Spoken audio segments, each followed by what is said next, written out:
የነዳጅ ዋጋ ጭማሪ ያሳየ። በነዳጅ ዋጋ መጨመር ምክንያት ለሚያማርሩ ሰዎች ነዳጅ ውድ ከሆነና ገንዘብ ከሌላችሁ ቤት ተቀመጡ የት ነው የምትሄዱት የሚል ያልተጠበቀ ምላሽ ተሰጥቷል። መንግስት ዋነኛ ትኩረቱ ለአውሮፕላን ነዳጅ እንደሚሰጥም ታውቋል። ከነዳጅ ዋጋና ዋጋውን በተመለከተ ከቀረበው ጥያቄ ጋር የተያያዙ ዝርዝር መረጃዎችን አንድ በአንድ ወደ እናንተ እናደርሳለን። እስከ መጨረሻው አብራችሁን ቆዩ። በነዳጅ ዋጋ ላይ የ25 ብር ጭማሪ መደረጉን አውቀናል። በአዲሱ የዋጋ ማስተካከያ መሰረት በአዲስ አበባ ከተማ የሚኖረው የችርቻሮ መሸጫ ዋጋ በሊትር ቤንዚን 167 ብር ከ50 ሳንቲም፣ ኬሮሲን 320 ብር ከ66 ሳንቲም፣ ነጭ ናፍጣ 180 ብር ከ46 ሳንቲም፣ ቀላል ጥቁር ናፍጣ 170 ብር ከ62 ሳንቲም፣ ከባድ ጥቁር ናፍጣ 167 ብር ከ37 ሳንቲም፣ የአውሮፕላን ነዳጅ 319 ብር ከ76 ሳንቲም ሆነዋል። በመካከለኛው ምስራቅ እየተባባሰ የመጣው ውጥረት በዓለም አቀፍ የነዳጅ ገበያ ላይ ከፍተኛ ተጽዕኖ ማሳደሩን ቀጥሏል። በዛሬው ዕለት የብሬንት ድፍድፍ ነዳጅ ዋጋ በ1.3 በመቶ ጭማሪ አሳይቶ በበርሜል 106.6 ዶላር ሲገባ የአሜሪካው ዌስት ቴክሳስ ደግሞ በ1 በመቶ አድጎ 95.3 ዶላር ደርሷል። ይህ የዋጋ ንረት የታየው በአሜሪካና በኢራን መካከል የነበረው የሰላም ተስፋ በመዳከሙና ቁልፍ በሆነው የሆርሙዝ ወሽመጥ ላይ የንግድ ፍሰቱ በመገደቡ እንደሆነ ታውቋል። የዲፕሎማሲው ጥረት መጓተቱ የታወቀው ፕሬዚደንት ዶናልድ ትራምፕ የልዩ መልእክተኞቻቸውን ወደ ፓኪስታን ሊያደርጉ የነበረውን ጉዞ መሰረዛቸውን ከገለጹ በኋላ ነው። በተጨማሪም ፕሬዚደንቱ በሆርሙዝ ወሽመጥ ላይ ፈንጂ በሚጥሉ የኢራን ጀልባዎች ላይ እርምጃ እንደሚወሰድ በሰጡት ጠንከር ያለ ማስጠንቀቂያ ምክንያት በገበያው ላይ ስጋት እንዲነግስ አድርጓል ተብሏል። በአሁኑ ወቅት ኢራን የባህር መስመሩን በከፊል የዘጋች ሲሆን ዋሽንግተንም በኢራን ወደቦች ላይ ማዕቀብ መጣሏ የነዳጅ አቅርቦቱን እጅግ እንዲቀንስ አድርጎታል። ይህንን የጂኦፖለቲካ ቀውስ ተከትሎ ጎልድማን ሳክስ የነዳጅ ዋጋ ግምቱን ከፍ እንዳደረገውም ታውቋል። ከዚሁ ከነዳጅ ዋጋ ጋር በተያያዘ ዋጋው እየጨመረ ነው ለሚሉ ሰዎች ገንዘብ ከሌላችሁ ቤት ተቀመጡ የሚል አነጋጋሪ ምላሽ ተሰጥቷል። በምስራቅ አፍሪካ የነዳጅ ዋጋ መናር የፈጠረው የኢኮኖሚ ጫና በዜጎች ላይ ከፍተኛ ቅሬታ እያስከተለ ባለበት በዚህ ጊዜ የዩጋንዳው ፕሬዝዳንት ዩዌሪ ሙሴቬኒ የሰጡት አስተያየት እሳት ላይ ነዳጅ መጨመር እንደሆነ ተቆጥሯል። ፕሬዝዳንቱ በቅርቡ በናይሮቢ በተካሄደው የ2026 አፍሪካ ዊ ቢልድ ሰሚት ላይ ባደረጉት ንግግር በዋጋው መጨመር ለተማረሩ አሽከርካሪዎች የሰጡት ምላሽ እጅግ ቀጥተኛና ያልተጠበቀ ነበር። ፕሬዝዳንቱ በንግግራቸው ወቅት የነዳጅ ዋጋ መናር ያስከተለውን ጩኸት አጣጥለውታል። በየመንገዱ ለምትሄዱ ሰዎች ስል ፕሬዝዳንት ሩቶን ላስቸግራቸው አልፈልግም ያሉት ሙሴቬኒ ነዳጅ ውድ ከሆነና ገንዘብ ከሌላችሁ ቤት ተቀመጡ የት ነው የምትሄዱት ሲሉ ጠይቀዋል። በተለይም በየመጠጥ ቤቱና በጭፈራ ቤቶች ለሚንቀሳቀሱ ሰዎች ጉዳያቸው እንደማያሳስባቸው በግልጽ ተናግረዋል። እንደ ፕሬዝዳንቱ ገለጻ የመንግስታቸው ዋነኛው ትኩረት በየብስ ትራንስፖርት ላይ የሚውለው ነዳጅ ሳይሆን የአውሮፕላን ነዳጅ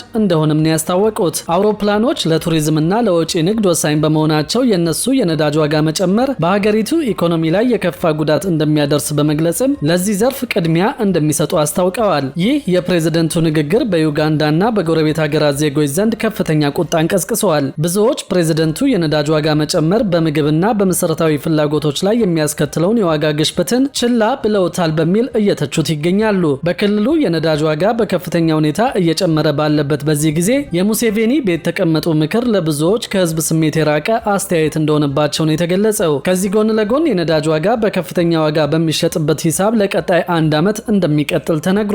ይህንን ከግምት በማስገባትም የነዳጅ ብድር ጥያቄ የሚያቀርቡ ሀገራት ቁጥር እየጨመረ እንደሚገኝ የደረሰ መረጃ ያመለክታል። በመካከለኛው ምስራቅ እየተካሄደ ያለው ጦርነት በዓለም አቀፍ የነዳጅ ዋጋና በአቅርቦት ሰንሰለት ላይ በፈጠረው ከፍተኛ ጫና ምክንያት ከ12 በላይ የሚሆኑ ሀገራት አዲስ የብድር ድጋፍ ለመጠየቅ መገደዳቸውን የዓለም አቀፍ የገንዘብ ድርጅት IMF ዋና ዳይሬክተር ክሪስታሊና ጆርጂየቫ አስታወቁ። ዋና ዳይሬክተሯ በዋሽንግተን ዲሲ በሰጡት መግለጫ በተለይም የሰሃራ በታች የአፍሪካ ሀገራት ለዚህ ቀውስ ማስታገሻ የሚሆን ከፍተኛ የገንዘብ ድጋፍ እየፈለጉ መሆኑን ጠቁመዋል። እንደ ድርጅቱ ግምት ጦርነቱ ያስከተለውን የኢኮኖሚ ድንጋጤ ለመቋቋም ከ20 ቢሊዮን እስከ 50 ቢሊዮን ዶላር የሚደርስ ተጨማሪ የፋይናንስ ፍላጎት ሊኖር እንደሚችል የተገመተ ሲሆን ይህም አዳዲስ የብድር ፕሮግራሞችን መቅረጽን ወይም ነባር የብድር ስምምነቶችን ማሳደግን ሊያካትት ይችላል። በተለይ የሆርሙዝ የንግድ መስመር መስተጓጎል በዓለም አቀፍ የንግድ ፍሰት ላይ የሚያሳድረው ተጽዕኖ አሳሳቢ መሆኑን የገለጹት ጆርጂየቫ ጦርነቱ በአፋጣኝ ቢቆም እንኳን የነዳጅና የጋዝ አቅርቦት ስርጭት ወደ ቀድሞ ሁኔታው ለመመለስ ረዥም ጊዜ እንደሚወስድበት አስገንዝበዋል። በዚህ ምክንያትም የ2026 የዓለም ኢኮኖሚ እድገት ቀደም ሲል ከተተነበየው 3.1 በመቶ ዝቅ ብሎ ወደ 2.5 በመቶ ሊወርድ እንደሚችልና የነዳጅ ዋጋም በአማካይ እስከ $100 ሊደርስ እንደሚችል እንደሚችል ተተንብዮአል። ይህን ማለት ከጦርነቱ በፊት $70 የነበረው የነዳጅ ዋጋ አሁን ዋጋው በሚሸጥበት ዋጋ ለቀጣይ 1 ዓመት ገደማ ሊቀጥል እንደሚችል ማሳያ መሆኑ ተገልጿል። ከዚህ ጎን ለጎን የባህረ ሰላጤው ጦርነት ኢትዮጵያ በጀመረችው የኢኮኖሚ ማሻሻያ ግብ ላይ ጫና እንዳያሳድር ስጋት መኖሩ ታውቋል። አሜሪካና